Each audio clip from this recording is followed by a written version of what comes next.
they didn't know about it, it got auctioned off for really good payments. So that one got auctioned off. Most of the stuff, I guess, wasn't there. And then this auction house that sells miscellaneous stuff from estate sales and storage auctions and whatever purchased it, and made boxes and stuff, put it among all the other stuff they sold. Yes. Can you elaborate on the process for editing for work? Who's doing it? How you're doing it? His question was, can I elaborate on the process of editing her work, who's doing it, and how it's done, right? Yeah. Originally, I was editing all the work. I had a lot of help, of course. The first thing I did was study. I didn't know anything about photography when I bought the work. I was not a photographer, but her work got me into photography little by little. And every time I'd visit her negatives, I'd realize that the work was actually better than I originally thought. And so that's when I contacted a couple of people. I made a blog for her, and Joel Meyerowitz, Colin Westerbeck. Colin Westerbeck was the other. He used to be the director of photography at the Art Institute. Joel Meyerowitz and Colin Westerbeck co-authored the history of street photography book called Bystander. So that was like the Bible of street photography. So I contacted them both, sent them a bunch of her work, and Joel gave me a lot of advice. I also got a lot of advice from other various people. And so, using that advice and studying myself, I edited the first batch of her work that went online. And then now, books and stuff, there's many people working at the gallery in New York, Howard Greenberg Gallery. There's another person that works with us, Martin Fuchs, who is in New York. He works at Magnum for various things, and he also works in the archives. There's a lot of people now that edit her work. So it's a variety of people. Now it is, there's a variety of eyes, yeah. Yes. You must have known you were onto something. Otherwise, why would you have filmed yourself at the auction? His question was, I must have known I was onto something or else I wouldn't have filmed myself. So that wasn't the original filming. No. I was there buying other things, and I bought some light stands, that I actually use in the filming. But I had told me, let's go film me at an auction house in case we could use footage. But it's just used to illustrate the story, so it's not like, Yes.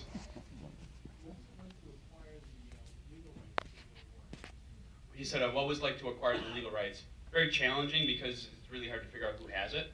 But then we finally, through 4 genealogists, found heirs, and it was actually pretty easy after that. Yes? How long did she live in France, and do you think her accent was fake? How long did she live in France, and do I think her accent was fake? I don't know the exact, in my head, I don't know the exact number of years, but she was, in 1930, she was counted in New York on the census. In 39, she's coming back on the steamship record. And then I think in 49 or 50 or something like that, she's coming back again. So there's 2 periods of time. Probably one was for several years, and one was for maybe a couple years.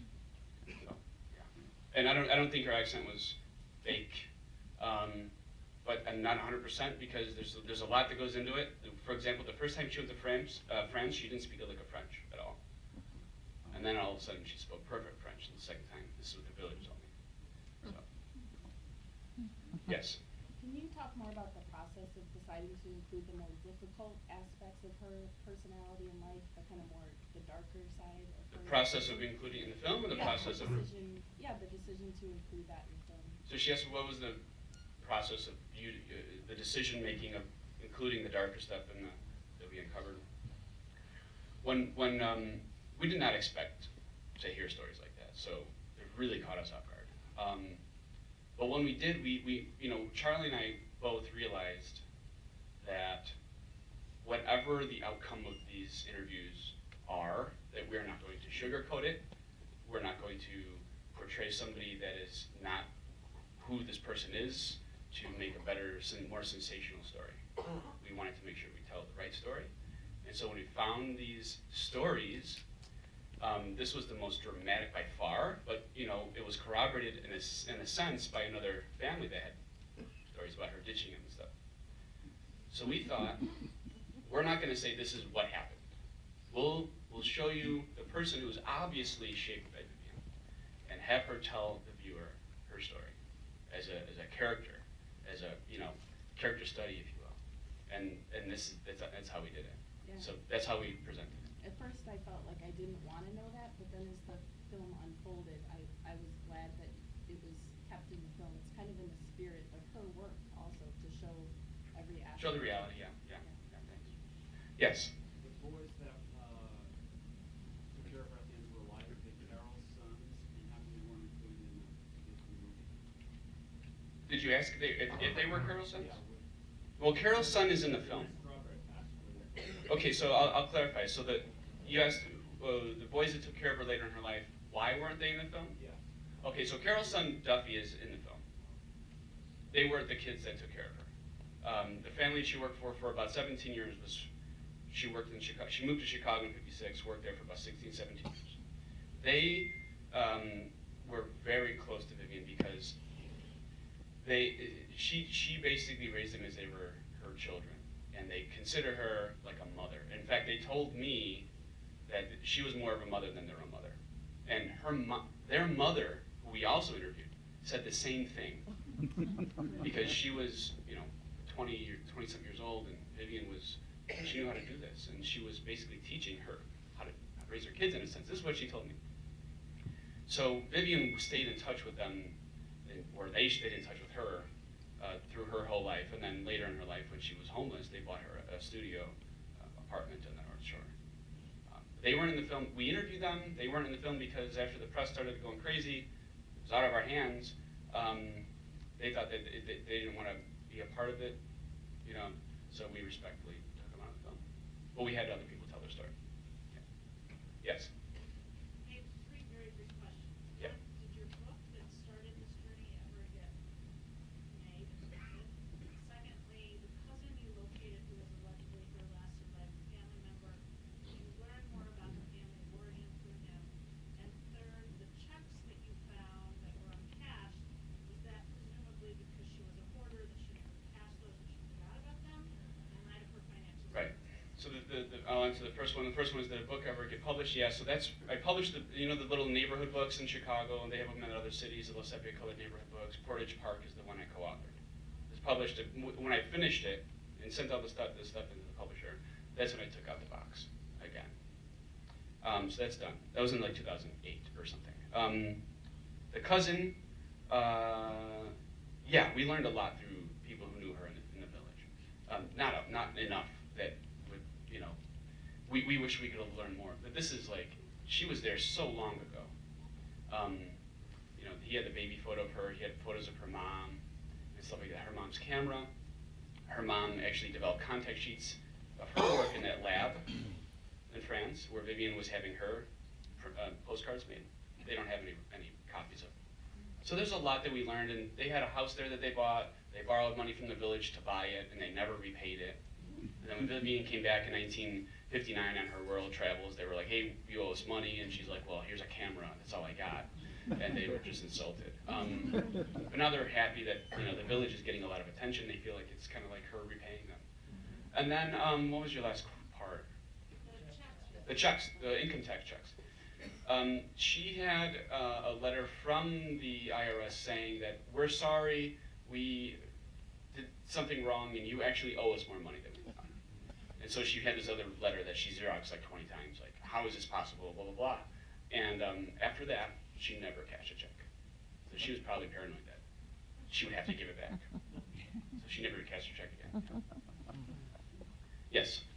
I don't know where to begin because this is phenomenal work, but it's phenomenal not just because she was such an interesting woman, but it says a lot about you and is from the very beginning, putting in this kind of work and following the trail. I'm interested in, I first want to say that, and you know that Thanks. it was edited. But I'm also curious about what next, and also what happened before you discovered it. How did this, did you know photography? You did all the negatives for a short-term project. I'd like to know more about you. She wants to know more about me. And how this happened, really, I guess. Why? I was a real estate agent. Okay, I was a real estate agent for like total of like 5 years. But I started that before that I was doing like all different various whatever, selling on eBay and flea market certificates and various this and that. But I was working real estate, and that's when I decided to do the book on my neighborhood, because I actually got a home that was, and while I was in real estate, I bought a building that was 100 years old and restoring it. I got really interested in local history, became the president of the local historical society, and I got really into that stuff. Where am I going with this? But it was a weird thing, because when I bought the boxes to illustrate the book, I was, like I said, I wasn't a photographer, but I was coming off of history photos and looking at how the city looked 100 years ago or more, you know? And so when I saw images of Chicago with the old architecture, the old cityscapes of like the theaters on State Street and stuff, that inspired me to start documenting Chicago then, 2007, 2008, 2008 mainly. So that maybe in 50 years it'll look just as cool. You know, that was like, it was, you know, as a history person, that's like part of, you know, you're documenting history. But then I got hooked into photography. And so being hooked on photography and learning more, I realized, wait, this is way better than I was originally thinking it was, because I had no eye for fine art photography. And that's how that happened. Then you bought the first box and then it was not a cheap amount of money you put Right. forward. And then you went on and started buying everything else. Right. So she said I bought the first box, which wasn't cheap, and then I started buying more. The first box was $380 around. Yeah, it wasn't, but you know, it was a big box of negatives. And I was a president of the Jefferson Park Historical Society. And I thought, well, whatever, I'll buy this. People appreciate something out of here. If not, I could just resell it, you know, or whatever. But then after I got into the photography and I realized it was better than I originally thought, I said, well, now I should probably go buy the rest of the boxes that people bought and put it back together. But at the time, it was expensive. 1,000 rolls of film for $1 a roll, I bought off one person, was $1,000, and they're not developed. Now it's like, yeah, it's a no-brainer, just yeah. But then I was like, what am I doing? This is a lot of money, and I kept buying stuff. She was not online at all. You could Google her at the time. There was maybe one other person that had bought the boxes at the auction that, you know, that's it. And there was nothing online. So as far as who she was, you know. So, but then put it on the website and Flickr and whatever, and I was kind of validated in my assumption. That's what made me keep going. Yes, I'll go you first, then you. What have you done with the rest of her stuff, like the clothing and the newspapers and all that? What I do with the rest of the stuff, the clothing, newspapers, I still have them. I mean, In a they're in storage the attic. Oh. Yes. Yeah. No, not yet. When you develop these rolls of film that are like really old, do you have to use any special techniques or a developer formulation? When I'm processing the film, he's asking if I have any special technique. Well, when I first started processing the black and white, they have they figured out the right formula, and they use that, and they're really good at doing it. Black and white was really no problem. The color film, it's extremely tricky. There's all the black and white stuff was processed and scanned. The color, there's 700 rolls roughly of color film that are not, because it's $35 a roll to process. And I don't have the money yet, because each one takes, to do a snip test, special chemistry, and this and that, and it takes a long time, a lot of money to do each one. So, but now they're frozen, they won't degrade it. Yes. Oh. Of the film, was any of was all the I guess I'm gonna ask a question or another question. When did she what's the latest known photography that she did? When did she?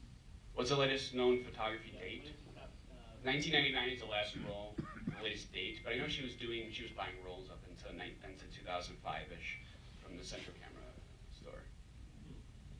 and all the so all of the none of the black and white film was all preserved. None of it was lost in development. No, there's once in a while you get one that's pretty fogged, but some fogging, but you can't judge that until you process it. Yeah. Yes. Two things. Near the end of the film, there was a chap who was interviewed several times, and two of us here were wondering, who was that, and was he a key player in helping you understand the quality of her work? And secondly, there was... Oh, Joel Meyerowitz? Yeah. Okay. That was the guy who I explained earlier. He did help me establish, or he helped me understand how to put the best work of her numbers forward and understand how to. And where is he? He's in New York. And then second, her death, very little is said except that she died in 2009. I didn't hear the first part of your. It was just, how did she die? How did she die? What were the circumstances at the end of her life? She slipped on ice, hit her head, and then she, I forget some of these details, and I feel like I should know these, like rattle them off. From what I know from the people who took care of her, she kind of like went, she recovered in a way, and then she went back into like a coma state, and they became the executor of her estate. And I think they had to make a decision at some point. And these were the boys. These are the boys, yeah. Yes. Who? If I'm missing anybody, I'm sorry. Yes.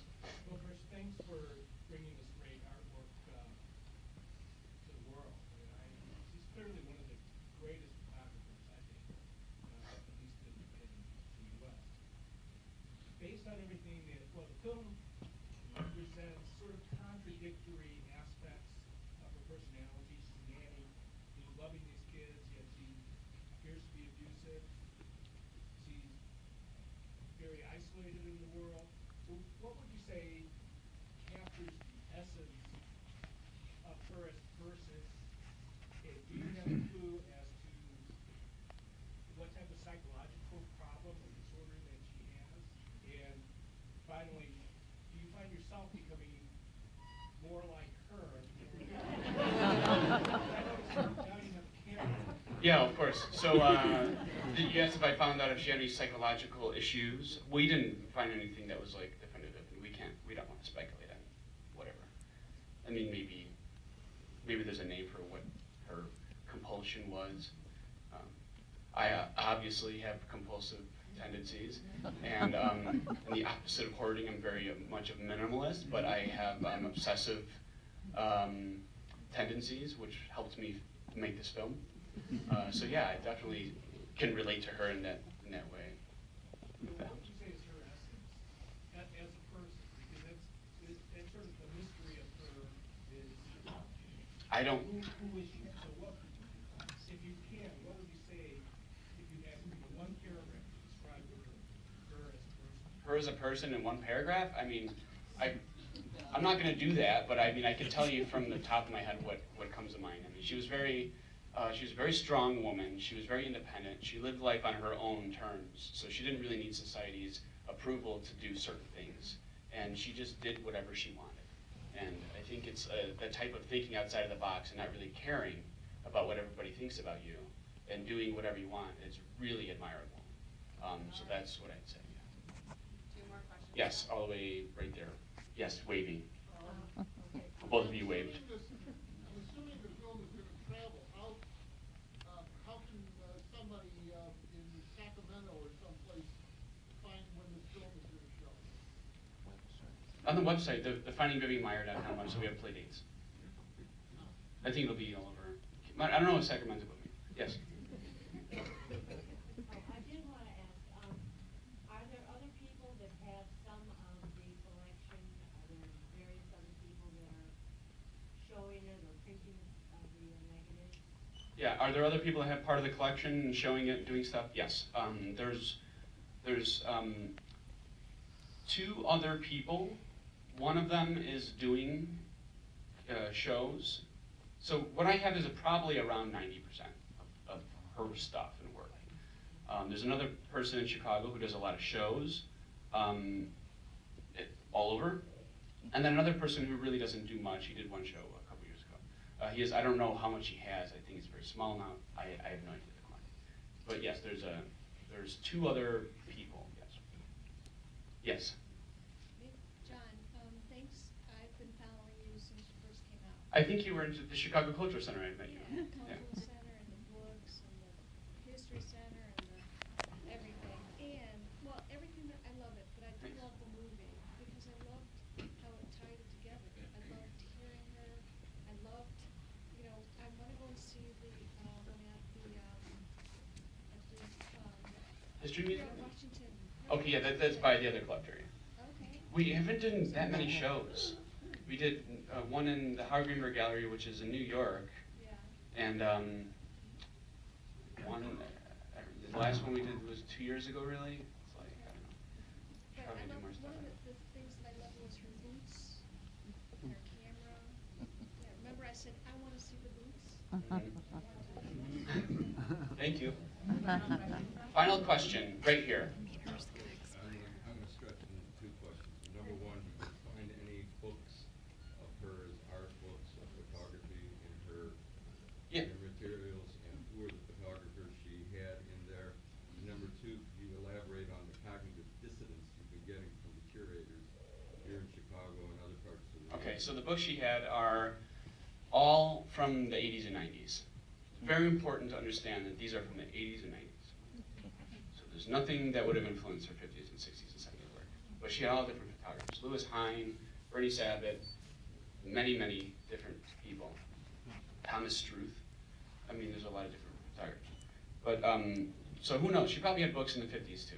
But we didn't have any from that source either. And the institutions and curatives, blah, blah, blah. The curatorial. Yeah, so everybody, I think, seems to say that the work. I mean, Cody Westerbeck is a curator. Is he the only one who's advocating for him, or? No. Okay, there's Cody. Then there's I've talked to basically every major institution. Many people think that the work is great. For example, the Eastman House. There's no prints. There's no contact sheets. We don't know what she would have circled or how she would have cropped it, how she would have printed it. And the prints are not really printed well. So that's really hard for them to say. Also, they don't know how I'm editing. They don't know how deep the good body of work is, or if this is all of it out of 100 and some thousand. So this is the main thing. I think that a lot of those points are the main things. But most people that are the curators think her work is good or great. Some of them are, well, she wasn't necessarily a master. We don't know yet. None Blah, of blah, them blah. were wanting to go up for attribution in your film. I'm sorry? None of them were interviewed in your film. Well, Joel was. Maier was. He was a photographer. I'm talking. No, but he co-authored the history book. Yeah, okay. So he's a critic too, yeah. But him and Cody are on the same page. Yeah. But I didn't get an interview with Cody. But Good guy. yeah. Colin Westerbeck with it. But hey, thank you so much. This was a lot of fun. I think